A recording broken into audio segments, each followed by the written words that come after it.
Hello everybody, Chris here, and in this video I wanted to give you 5 of the top mistakes to watch for while custom building a gaming PC.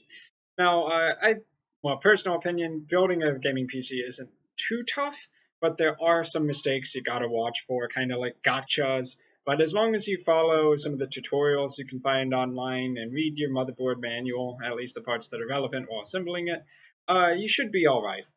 So, top 5 mistakes. Number 1, wrong form factor. So, while you're buying your motherboard, as seen in the bottom left-hand picture, and your case, that's the thing that surrounds all of your components. It's not called a CPU, it's called a case. And also the power supply. You have to be mindful of what form factor these components are built for. So there's different kinds of cases. The two most popular ones for desktop PCs currently are going to be ATX and micro ATX, but there's a lot of other weird ones out there. And when you're buying your motherboard, you have to make sure that the form factor fits the case as well. Because if you have the wrong type of motherboard for the wrong type of case, it's not going to fit while you're screwing everything in. Likewise, that goes for the power supply as well. So the power supply needs to be able to fit into the power supply slot. Make sure of that. But aside from that, you should be okay. Like if you're building an ATX case, just make sure that the other components, especially the motherboard and the power supply, are rated for an ATX form factor. So next up, you might run into the wrong type of memory, or random access memory more specifically, for your device. So over the years, there's been a lot of different RAM modules that have come out, and most of the ones you would see in a consumer PC today are going to be some kind of DDR RAM. Now there's different kind of variations of it. You might see DDR2, DDR3 being kind of the standard for today, but DDR4 being for high-end PCs. And although they might, still have that DDR name, they might not all be compatible with your motherboard. So your motherboard will say in its specifications as you're buying it what kind of RAM it supports, how many pins that RAM should be, and whether it's DDR2, DDR3, DDR4. It may also specify max speed for that RAM. So while you're buying your RAM, make sure that it is within the specifications. Kind of what I'm getting at here is that as long as you read through what's compatible with what, you'll probably be okay for the most part. So another thing you might run into, which isn't so much a compatibility issue, but a hardware limitation, is that your motherboard might not have enough RAM slots. Some of the smaller or cheaper motherboards only come with 2 RAM slots. Now, these days, a motherboard, each RAM slot, is more than likely going to be able to support 8 gigabytes. By the way, making this video in 2017, if you didn't read the title, but yeah.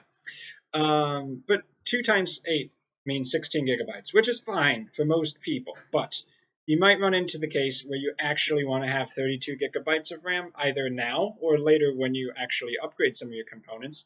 So if you want to have a lot of RAM, make sure that there are enough RAM slots on your motherboard to be able to support it, and also your motherboard should say the max amount of RAM it supports. So once again, just read that stuff and you'll be okay. Okay, but number 4, and this is a purchasing thing. When you're buying all the components for a custom gaming PC, a lot of them are really obvious, like power supply, graphics card, CPU, the case, and RAM. But you may forget about some other things. Like, for instance, and this would be kind of a big one to miss, but if you're building a desktop PC for the first time, you have to have some kind of monitor to go with it. So if you're too used to laptops, remember that desktops do not come with a monitor.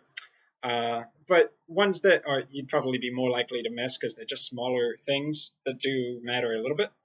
Having additional fans for your case. A lot of cases, especially the more budgety ones, will not have enough fans to fill all of its fan slots out of the box, which means that by not buying additional fans, you're kind of wasting the cooling potential of your case. So you may want to go ahead and buy a few other fans to fit those slots and hook them up to your motherboard. And likewise, the cooling gel in your stock CPU, most CPUs do come with a stock fan and stock gel that goes on top of the CPU.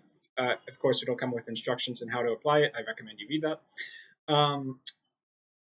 but you'll have to do a little bit of research, or you should really, if you want to optimize your PC.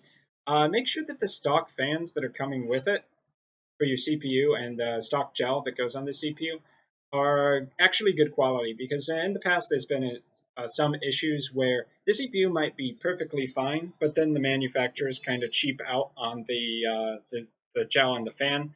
So do some research, see what other people are saying. If they say that the stock fan isn't very good, you might want to consider buying a premium fan to go on top of that, especially if you're trying to build a high performance, no budget barred kind of machine.